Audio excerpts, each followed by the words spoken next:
Hello everyone, welcome back to a online solution. आज मैं आपको बायोलॉजी का सब्जेक्टिव क्वेश्चन बताने वाला हूं, ठीक है ना, यानी कि जीव विज्ञान का सब्जेक्टिव क्वेश्चन। तो आइए इस वीडियो को स्टार्ट करते हैं। आप अगर पहली बार आ रहे हैं तो चैनल को सब्सक्राइब कर लीजिएगा और वीडियो लाइक करना मत भूलिएगा, ठीक है ना। सबसे पहला सवाल यहाँ पे है, किण्वन क्या है और यह कहाँ होता है, ठीक है ना। किण्वन क्या है, यह कहाँ होता है, देखिए मतलब कहाँ पाया जाता है, कहाँ होता है या कहाँ पाया जाता है, ठीक है। देखिए किण्वन वह रासायनिक क्रिया जिसमें सूक्ष्म जीव मतलब ईस्ट शर्करा का अपूर्ण विघटन करके मतलब टूट करके, है ना, CO2 तथा एसिटिक अम्ल आदि का निर्माण करता है। आया समझ में? क्या बोला गया? वह रासायनिक अभिक्रिया जिसमें सूक्ष्म जीव जैसे ईस्ट जो है शर्करा का अपूर्ण विघटन करके टूट करके क्या बनता है? CO2 बनता है, कार्बन डाइऑक्साइड गैस बनता है, एल्कोहल बनता है तथा एसिटिक अम्ल आदि का निर्माण होता है। इसी को क्या कहते हैं? किण्वन कहते हैं। इसी को फर्मेंटेशन कहते हैं। यह कहाँ पाया जाता है? या शराब में, पावरोटी में खाते जो है ना, बिस्कुट में, जिसको बिस्किट बोलते हैं ना, बिस्कुट भी लिख देता, कोई दिक्कत नहीं, बिस्किट में पाया जाता है, ठीक है ना। बहुत ही इजी क्वेश्चन है और इसका आंसर भी बहुत इजी है, तो आप टेंशन मत लीजिए, इसको ध्यान से पढ़ने की कोशिश कीजिए। जिस तरह से मैं समझा रहा हूं इसी तरीके से आप ऐसा पढ़िए जैसे आप मानो किसी दूसरे को समझा रहे हो, तो आपको ना बहुत ही ज्यादा बेनिफिट होगा और याद बहुत जल्दी से हो जाएगा, ठीक है। उम्मीद है कि समझ में आ गया होगा। चलिए आगे सवाल है, श्वसन और प्रकाश संश्लेषण में क्या अंतर है ना। श्वसन जो हम लोग सांस लेते हैं, मानव जो जीव जंतु है, और प्रकाश संश्लेषण जो पेड़ पौधा है, उन दोनों में क्या डिफरेंस है? देखिए यहाँ पे क्या बोलता है श्वसन के बारे में। पहले श्वसन जानेंगे, उसके बाद प्रकाश संश्लेषण के बारे में जानेंगे, ठीक है ना। बोलता है यह पौधों और जंतुओं की प्रत्येक कोशिकाओं में होता है। श्वसन किसमें होता है? पौधों और जंतुओं की प्रत्येक कोशिकाओं में होता है। पौधों और जंतुओं की प्रत्येक कोशिकाओं में होता है, पौधों में होता है, और जंतु उनके अंदर जो कोशिका है ना, उसमें पाया जाता है श्वसन। अब प्रकाश संश्लेषण या पौधों की उन कोशिकाओं में होता है जिनमें हरित लवक पाया जाता है। अब देखो, पौधा में श्वसन हो रहा मतलब जिसमें हरित लवक नहीं पाया जाता है वो श्वसन करेगा, उसकी कोशिकाओं में श्वसन की क्रिया होगा। और जिन पौधों में हरित लवक पाया जाता है मतलब हरा हरा पौधा जो होता है, उसमें जो है प्रकाश संश्लेषण की क्रिया होती है ना।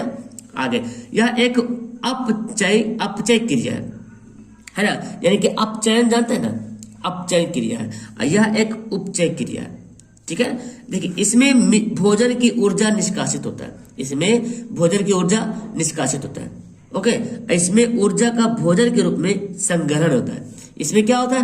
भोजन की ऊर्जा निष्कासित होता है, निकलता है, और इसमें ऊर्जा का भोजन के रूप में संग्रहण होता है। पेड़ पौधे क्या करता है? ऊर्जा जो है जमा करता है, और हम लोग क्या करते हैं, यानी कि जो मानव जो श्वसन करता है, जो वो क्या करता है? ऊर्जा को निकालता है, वो आप किसी न किसी काम में उसको लगाता है। तो उम्मीद है कि ये सवाल भी आपको अच्छे तरीके से समझ में आ गया होगा। चलिए अगला सवाल की ओर बढ़ते हैं।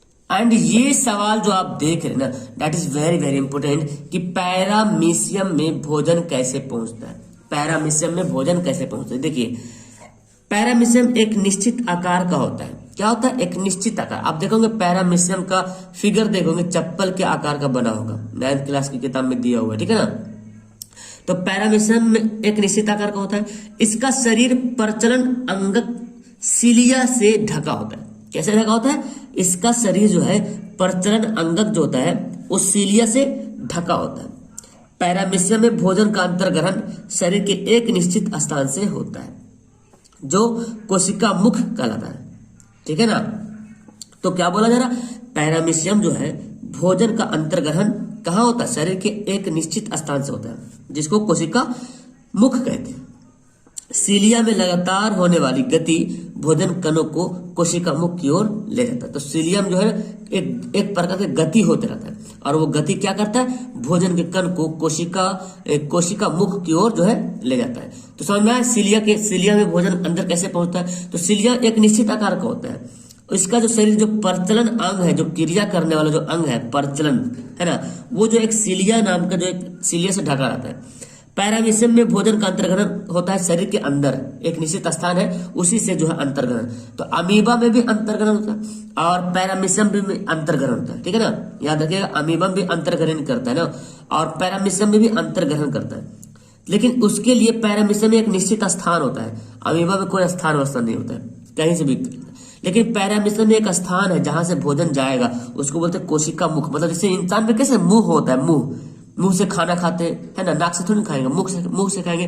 तो सील, ये जो पैरामीशियम में एक स्थान है जिससे भोजन अंदर जाता है, उसको कोशिका मुख कहते हैं। अब सीलिया में जो लगातार एक गति होता है, और गति होने के कारण जो है मुख से भोजन अंदर चल जाता है। क्लियर है?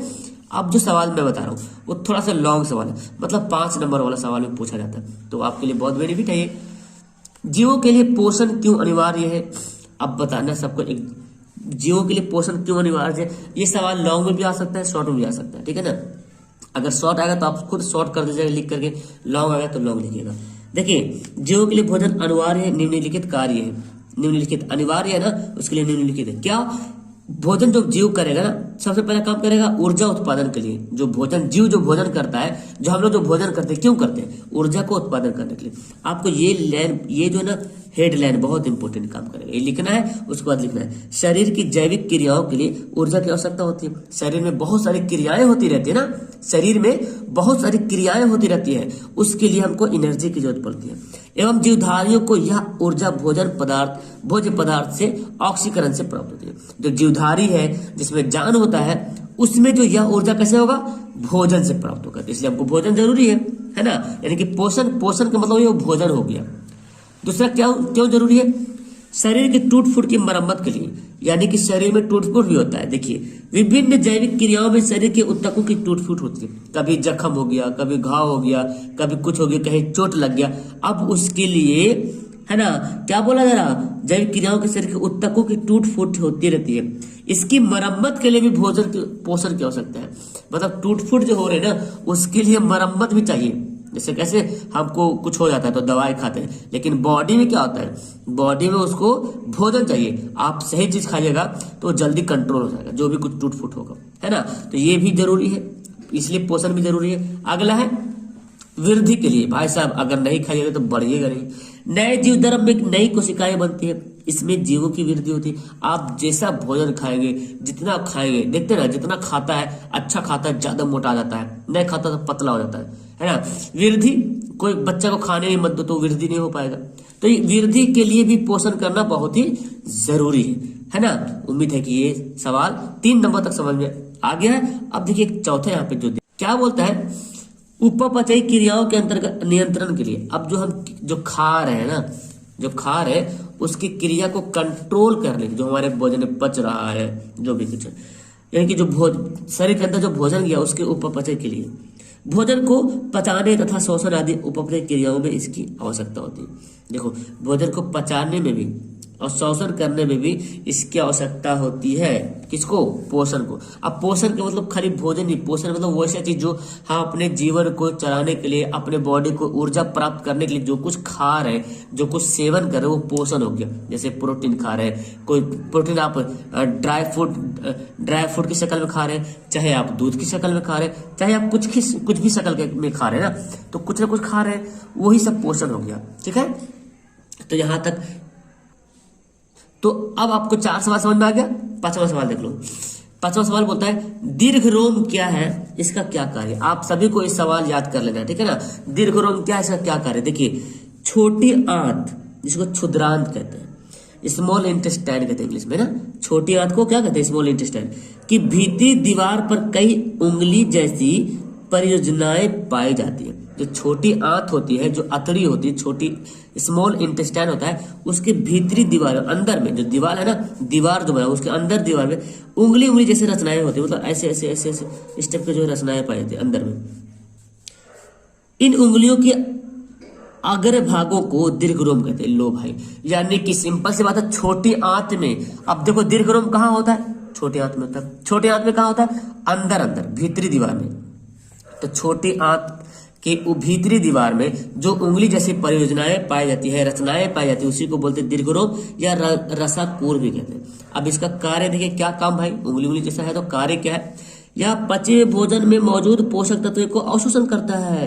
मतलब जो दीवार बना हुआ है वो छोटी आंत के भीतरी भाग में जो दीर्घरोम है ना, जो उंगली जैसे रचनाएं हैं, वो क्या काम करता है, जो हम भोजन खाते हैं ना, जो और भोजन पच जाता है तो मौजूद पोषक तत्व को क्या करता है, अवशोषण करता है, एब्जॉर्ब करता है, ठीक है ना। या छोटी आंत के सतह क्षेत्र को बढ़ाता है। अब छोटी आंत के जो सतह क्षेत्र है, जो एरिया, उसको क्या करता है, बढ़ा देता है। तो इस वीडियो में मैं 5 ही क्वेश्चन रखूंगा, लेकिन आपको पांचों के पांचों सवाल याद होने चाहिए। अगर आपको याद था पहले से तो नीचे कमेंट करेंगे, याद नहीं था तो भी कमेंट करेंगे कि आपको कितना याद था, 1 2 3 जो भी। अगर नहीं भी याद था तो भी कमेंट करेंगे सर मैंने आपको ये सवाल मैंने लिख लिया। आपको ये सवाल अपने कॉपी पर लिखना है। मैंने बताया आपको कैसे याद करना सब्जेक्टिव क्वेश्चन। आपको पहले कॉपी में लिखना है। कॉपी में लिखने के बाद जैसे मैं समझा रहा हूं ना, ऐसे आपको किसी और को समझाना है। आप कोई आगे रहे या ना रहे, लेकिन ऐसा पढ़ना है, ऐसा पढ़ना आपको, ऐसा रीडिंग करना है कि मानो कि आप किसी को पढ़ा रहे हो, तो आपको बहुत ही जल्दी से याद हो जाएगा। अब देखो, ये बात मैंने आपको पढ़ाया तो मुझे याद हो गया है ना, अमेजिंग। तो ये मैं ट्रिक आपको बता रहा हूं, तो इसको अपनाइए और वीडियो को लाइक करें। जो पहली बार है चैनल को सब्सक्राइब करें। डेली क्लासें यहाँ पे चलती है तो चैनल पे जुड़ जाए और डेली क्लास करें, आनंद लें, इसका फायदा उठाएं। That's all, thank you everyone, bye.